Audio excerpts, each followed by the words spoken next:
Hello बच्चों, good morning. आज कक्षा 9 विषय जीव विज्ञान के अंतर्गत आप पढ़ेंगे अगला टॉपिक कोशिका झिल्ली।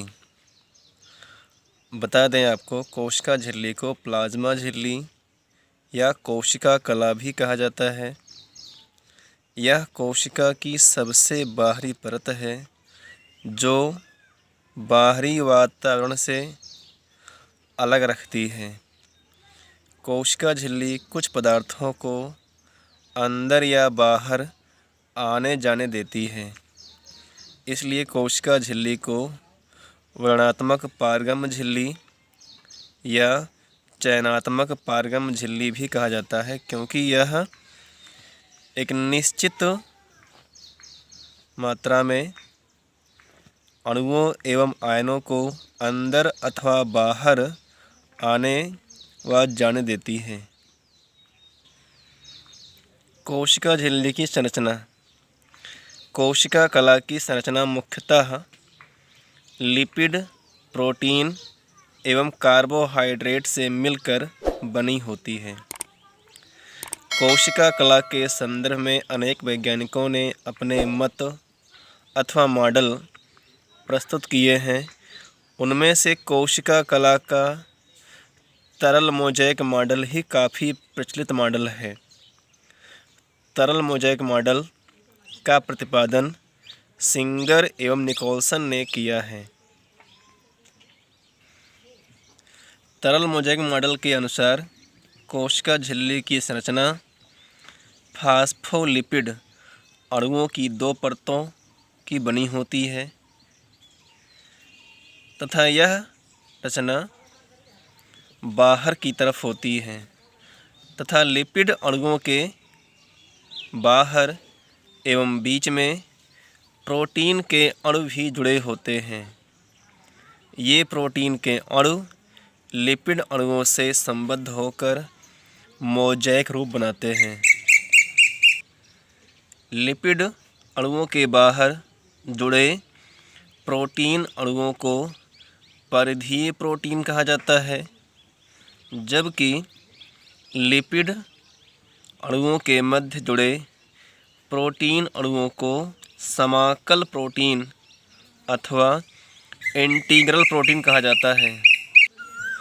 कोशिका झिल्ली में कार्बोहाइड्रेट के अणु यदि लिपिड से जुड़े होते हैं तो उसे ग्लाइकोलिपिड कहते हैं, और यदि कार्बोहाइड्रेट के अणु प्रोटीन से जुड़ते हैं तो उन्हें ग्लाइकोप्रोटीन कहा जाता है।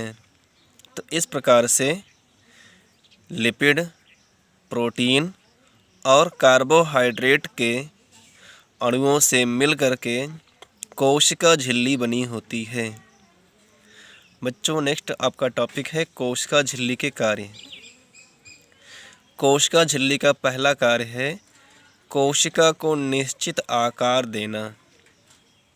दूसरा पॉइंट, कोशिका का रक्षात्मक आवरण बनाना। तीसरा पॉइंट, कोशिका झिल्ली अणुओं एवं आयनों के गति, आदान प्रदान पर नियंत्रण रखती है।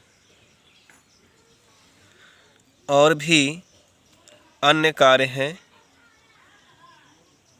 अब इसके बाद बच्चों आप देखेंगे कोशिका झिल्ली का अथवा कोशिका कला का मॉडल एवं संरचना, जिसको तरल मोज़ेक मॉडल के रूप से बनाया गया हुआ है। इसमें आप देख रहे हैं लिपिड, जिसे हम कहते हैं फास्फोलिपिड का यहाँ पर 2 स्तर दिखाया गया हुआ है। फास्फोलिपिड के मध्य में बीच में समाकल प्रोटीन लगी हुई है।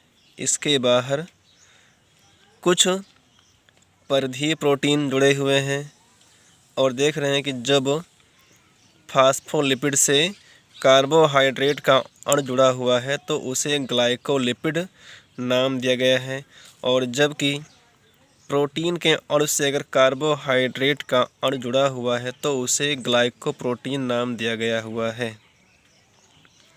तो ये रहा कोशिका झिल्ली का तरल मोज़ेक मॉडल। इसे आप अपनी कॉपी में बनाने का प्रयास कीजिएगा। चित्र आसान सा है, बन जाएगा। और इसके बाद आगे आप पढ़ेंगे अगला टॉपिक कोशिका भित्ति।